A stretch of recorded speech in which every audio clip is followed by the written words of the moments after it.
Hi, welcome back to my channel. Thank you for watching and for subscribing. And if you're just visiting, please consider subscribing.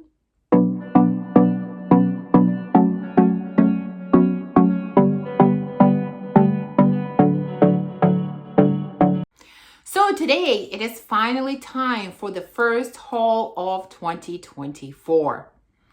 Now, the last time I did a haul was when? End of November or beginning of December, somewhere there. And before that, it was like half a year before I did a haul. Many of the fragrances mentioned there were purchased much earlier in the year. So that last year was really, I think in a way, a low buy year for me. At least the second half of the year was for sure. And I am definitely planning to do the same this whole year.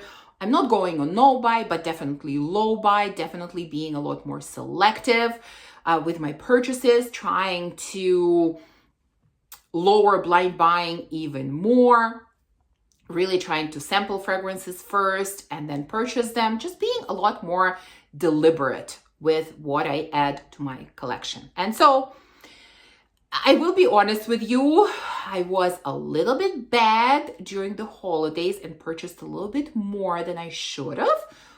But holidays are over and, the craziness has stopped again. So very little purchasing is happening now, but I have some really interesting fragrances to share with you here. Not too many. I think there are like 6 or 7, something like that, which is, I think, not a lot considering that it's been quite a few months and holidays were in there. Some were fragrances that I sampled first. There are some blind buys in here. So let's just go into it. The first one I'm going to show you is the one that you probably saw already in, what video was it? It was my best blind buys video at the end of last year because I purchased it sometime in December, I think, perhaps the end of November, somewhere in there. And it was a blind buy, but it was a very successful blind buy, but I'm going to share it with you in a haul as well. This is Ani X from Nishane. So that's the outside sleeve. Here's the box. The fragrance is in here. As always, they have the envelope with the card in here. Let's take it out. And here it is. I have 50 ml. All of my Nishane fragrances are in 50 ml. That's more than enough for me. Now, in this video, I will not go into notes or all of that or a lot of details about each fragrance. This is just to show you what I added to my collection. And then, I will be featuring all of these in future videos. This one, especially, I talked about already in that video, Best Blind Buys of 2023. Obviously, this was a successful blind buy that really impressed me. I love the original Ani and I love this one as well. And I will still stand by and say that I think Ani X is actually more mass appealing than the original. For me, I can't choose between the two. I love them both, but this one might be a little bit more mass appealing. Now, the next one was not a blind buy. It's a fragrance that I've tested many times. And this was one of those purchases that I just felt like I needed to add to my collection to kind of round it off. Again, at some point last year, I talked about, feeling like there's some houses in my collection that were a little bit incomplete, that were a little bit underrepresented, and I needed to add a few things. This is one of those purchases. This is not necessarily a fragrance that I will use often because I know I won't, but it's a fragrance that is really good for certain occasions and a fragrance that I wanted to have in my collection. What is it? It's Oud Satin Mood from Maison Francis Kurkdjian. This is my 5th fragrance, I think, from this house. So let me take it out. Here it is. Beautiful. Here we go. There is one more that I would like to have in my MFK collection. That is Baccarat Rouge Extrait. I like the Extrait so much more than the original, but I don't know. The prices on that one are like absolutely outrageous. So I don't know. At this point, I can't justify the price. I haven't pulled the plug, and whenever I think about it, it kind of always gets pushed aside. So I don't know. Maybe eventually I'll add it to my collection. Maybe I won't. I don't know. But overall, other than that one fragrance, I'm pretty happy with what I have from MFK. I don't think at this point there's anything else that I want to add. But this one is obviously their rose and oud scent, and to me, it is very, very powdery rose and oud. Like, I don't remember there is like violet or iris. I think violet in here probably, because it's very, very powdery, but it's really one of the best kind of in this category. I think very beautiful, very powerful, very strong. That's why it's like definitely an occasion scent when you really want others to smell you, when you really want to make a statement. This is when I would wear it. This is not an everyday type of scent, but yeah, I've tried it. I sampled it. I knew what it smelled like, and I just wanted to have it in my collection to kind of add to my MFK family. Next, I purchased a fragrance that I had on my wish list. And again, if you haven't watched my wish list at the end of last year, I'm going to link it somewhere here. So please go ahead and watch it. One of the fragrances that I mentioned there that I wanted to add to my collection was Herba Gold from Xerjoff. And yes, I added this beauty to my collection. It popped up on a discounter site and I grabbed it. Now, this is also not a blind buy. I have tried it before. In fact, OGs of my channel might remember that I had a small kind of, I think it's 15 ml mini of this fragrance. And I sold that one. So I decluttered that one. Because I knew I wanted to have a beautiful yellow bottle. And so there it is. It's gorgeous. It's 50 ml, like all my other Xerjoff fragrances. Gorgeous. Now, I won't spend too much time talking about how this smells because I am planning soon to release new installment of my Twins series where I compare similar fragrances, and I will be talking about this one, comparing it to Herba Pura, because obviously they are very similar. And yes, they are similar. Are there differences? I think there are. And so this is something we're going to talk about in that video. But yes, this was not a blind buy. I sampled it. I knew how it smelled, and I knew that I needed to have it in my collection. Again, I love Xerjoff, my favorite house, and this one just needed to be here.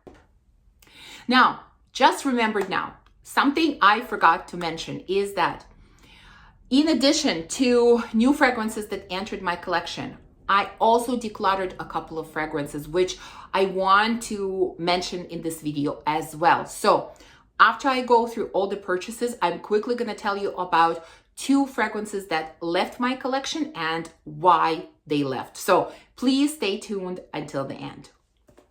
Okay, next fragrance is the newest Lattafa Camera Flanker Kawa. I don't know if I'm pronouncing it correctly. So, you know, I've raved about the original Camera. I really, really like that fragrance. I think it's beautiful. It's not a dupe for Angel's Share, and I enjoy it so much. And when I found out that this new one was coming out and this is supposed to be a coffee version of that scent, I was like, yeah, I need to have it. This was a blind buy. I mean, it's not a very expensive fragrance at all. And so I just thought, okay, I love the original. I have to like this one as well. So this cannot be a fail for me. And I'm happy to say that it's not a fail. Now, is it similar to the original? Yes, it is very, very similar. It's fruity, buttery, creamy, sweet, spicy, a little bit boozy, beautiful. Is there a coffee in here? Yes, there is a little bit of coffee in here. Do I get it all the time? No, I get it from time to time. It kind of comes and goes.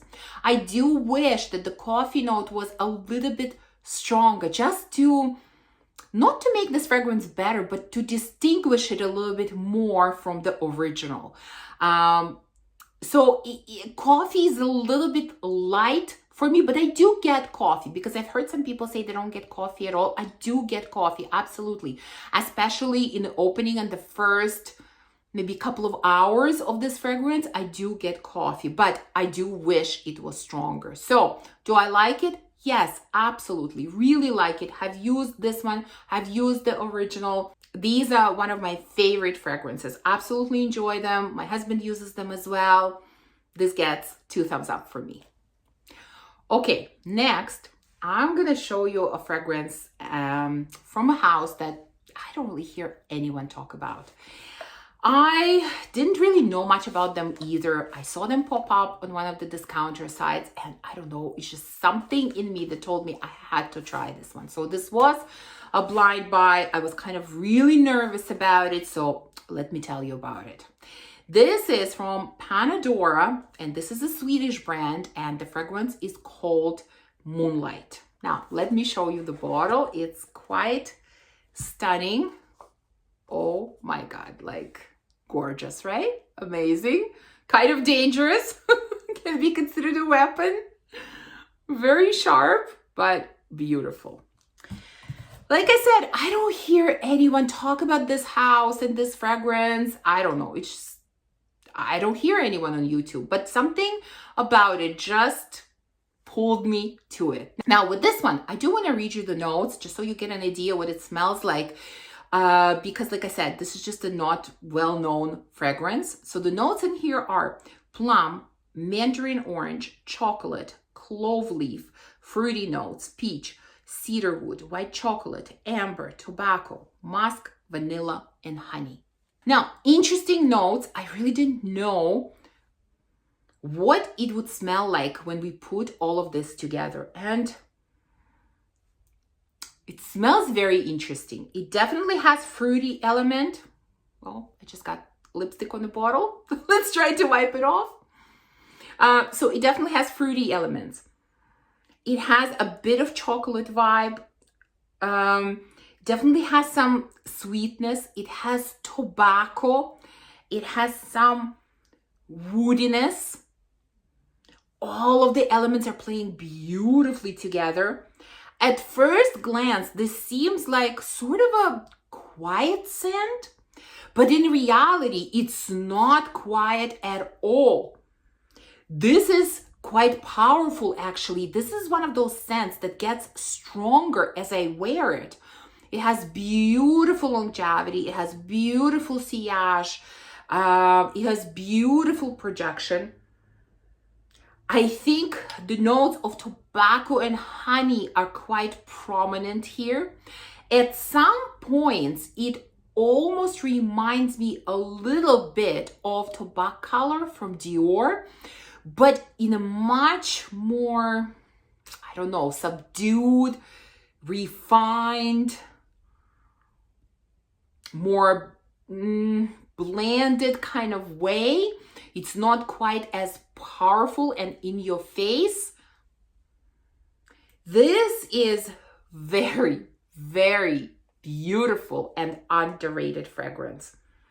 The more you wear it, the more the fragrance opens up, it becomes better and better and better. It is completely unisex. It's not sweet to the point where only women can wear it. No, men can wear it very, very easily. It has beautiful balance of sweetness, fruitiness, woodiness, tobacco. Everything is really, really balanced. This is a gorgeous scent. More people should pay attention to this one. I think this will appeal to many, many different people. So this was really, really great discovery. I'm glad that I listened to my gut and I went for this fragrance because I love it. I love this one. And that brings us almost to the end of this video. Now, a video that I just released. Maybe it came out right before this one, maybe a couple of videos ago, but I talked about new releases from Navitus, and at the end of that video, I told you, stay tuned to see if there are any full bottles that I purchased from the fragrances that I talked about. And I did. I purchased 2 fragrances. I don't think you will be surprised as to which ones I chose. Of course, I had to have a bottle of Baklava Royale. I ranked this one as my number one. I love this one. I'm addicted to this one. I just had to have it. And I also decided to add Miel Extase to my collection.